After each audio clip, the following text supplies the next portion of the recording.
dear all, this is Chandrabhan Prasad once again. Dalit note power पर आपका फिर से स्वागत है। विषय है बाबा साहब डॉक्टर भीमराव अंबेडकर ने इतना लिखा है कि सामान्य आदमी के लिए उनकी सारी रचनाओं को पढ़ जाना आसान नहीं है और कई बार तो इसकी जरूरत भी नहीं है। पर एक दलित जो पॉलिटिशियन है, एमपी हैं, एमएलए हैं, एक्टिविस्ट हैं, मिशन वाले हैं, बाकी कामकाजी लोग हैं जो बाबा साहब अंबेडकर के बारे में जानना चाहते हैं, तो ये हमारी सीरीज चल रही है ये बताने के लिए कि उन्हें बाबा साहब का क्या क्या पढ़ना चाहिए एक अच्छे अंबेडकरवादी बनने के लिए। तो आज जो है फोकस है इंडिपेंडेंट लेबर पार्टी। बाबा साहब का यह एक राजनीतिक संगठन है जिसकी स्थापना 1946 में हुई और यहाँ पर एक बड़े सोच विचार का यह विषय है कि 1919 में जब बाबा साहब पहली बार साउथ बारो कमेटी के समक्ष एक विटनेस के रूप में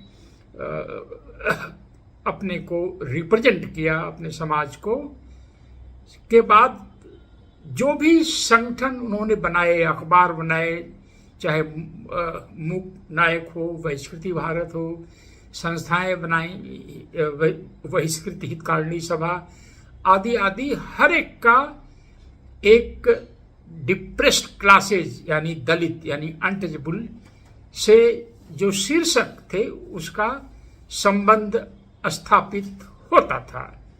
पहली बार उस लीग से हटकर बाबा साहब अंबेडकर एक ऐसा संगठन बनाते हैं जिसका नाम रखते हैं इंडिपेंडेंट लेबर पार्टी।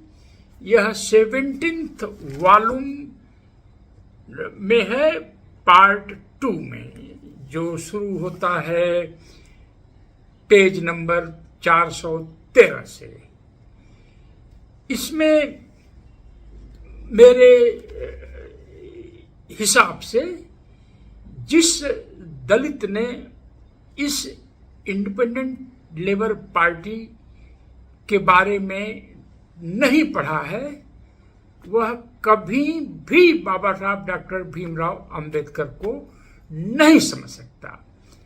उदाहरण के लिए क्यों यह पार्टी बन रही है, तो बाबा साहब का यह आर्गुमेंट है कि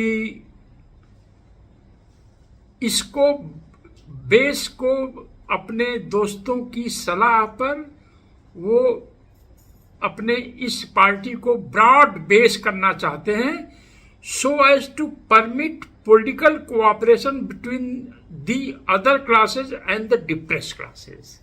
दी अदर क्लासेस का मेरे हिसाब से यहाँ पर अर्थ है जो मेन स्ट्रीम की जातियां हैं, जिसको आप अप्रकाश भी कर सकते हैं, के साथ एक कोऑपरेशन हो, जबकि इसके जो 15 सदस्य होंगे वो दलित होंगे, बाकी लोग भी डिप्रेस क्लासेस से होंगे, बाकी लोग भी इसमें शामिल हो सकते हैं। तो बाबा साहब का यह एक जो उनके पर्सनालिटी और थिंकिंग का जो डायमेंशन था कि दलितों को अदर क्लास का मतलब अपर कास्ट के साथ कोऑपरेशन करना चाहिए और फिर आगे बढ़ना चाहिए। इन्होंने इसके जो ऑब्जेक्टिव्स वगैरह बनाए हैं उसमें जो है 12 सूत्रीय कार्यक्रम है इसमें किसी भी एक सूत्रीय कार्यक्रम में या किसी भी सूत्र में शेड्यूल्ड कास्ट या डिप्रेस क्लासेज या अनटचेबल्स या दलित्स का जिक्र नहीं है। यह एक सोचने वाली बात है कि बाबा साहब क्यों ऐसा एक संगठन बनाना चाहते हैं जिसमें दलित और गैर दलित की हिस्सेदारी साथ हो। यह एक समझने वाली बात है अगर बाबा साहब को समझना चाहते हैं तो। और उसमें और भी इंटरेस्टिंग जो डायमेंशन है वह एजुकेशन वाला डायमेंशन है। और जैसा कि पहले आपने देखा होगा कि जो ग्रीवांसेज ऑफ शेड्यूल कास्ट जो उन्होंने सेक्रेट पिटीशन गवर्नर जनरल को दिया था लिन लिथगो को अक्टूबर 1942 में, उसमें जो बातें लिखी थी उसमें एजुकेशन का मतलब सिर्फ नॉर्मल एजुकेशन नहीं, high school, intermediate, BA, MA वगैरह वगैरह नहीं। ये कहते हैं नंबर 1 5 पॉइंट है एजुकेशन पर। The party will give effect to the scheme of free and compulsory primary education. सारे लोगों को, सारे भारतीयों को फ्री और कंपल्सरी एजुकेशन हम देंगे। Number 2, the party will undertake a scheme of adult education so as to make all people literate. ये जो है एडल्ट एजुकेशन दी जाएगी ताकि सारे लोग साक्षर हो जाएं। उस जमाने में साक्षर होना भी कोई छोटी बात नहीं थी। तीसरा है the party will lay special emphasis on technical education. यानी 1936 में बाबा साहब ये कह रहे हैं कि टेक्निकल एजुकेशन पर हमारा खास फोकस होगा। चौथा पॉइंट है the party will endeavour to provide facilities for higher education in India and abroad by means of state aid to deserving persons from countries which are educationally backward. हमारा ये प्रयास होगा कि हम हायर एजुकेशन की तरफ लोगों को ले जाएं और इसमें जो शैक्षणिक रूप से बैकवर्ड लोग हैं, मतलब कि दलित लोग, उनको खास प्रायोरिटी दी जाएगी, खास तौर से विदेश भेजने में। और उसके बाद 5वां है कि रीजनल यूनिवर्सिटीज वगैरह की हम स्थापना करेंगे। तो बाबा साहब का जो दर्शन है, जो फिलॉसफी है, उसमें किसी एक क्लास के ऊपर हम शासन करेंगे, इस तरह के अजीब सी बात उनमें नहीं है। बाबा साहब एक फिलॉसफर थे और उनको लगता था कि दलित अपने बल पर कोई बहुत कुछ नहीं कर पाएगा, सबको साथ लेकर चलना है और उसमें एजुकेशन से बड़ी चीज कोई नहीं है।